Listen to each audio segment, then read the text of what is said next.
ফ্রান্সের বিখ্যাত surgeon doctor Morris Bucaille 1980 সালে মক্কা শহরে একটা এডুকেশন কনফারেন্স হয়েছিল।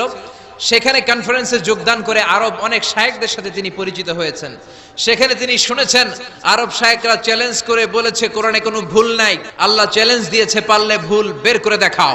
মরিস বুকাইলি কনফারেন্স শেষে ফ্রান্সে এসে বলে, কি বলে পৃথিবীর সব বইয়ে ভুল আছে, আমার বাইবেলের ভিতরেও কত গোজামিল, আর কোরআনের ভিতরে বুঝি ভুল নাই। আমি ফ্রান্সের বিখ্যাত সার্জন ডক্টর মরিস বুকাইলি কোরআনের ভুল ধরে ছাড়ব।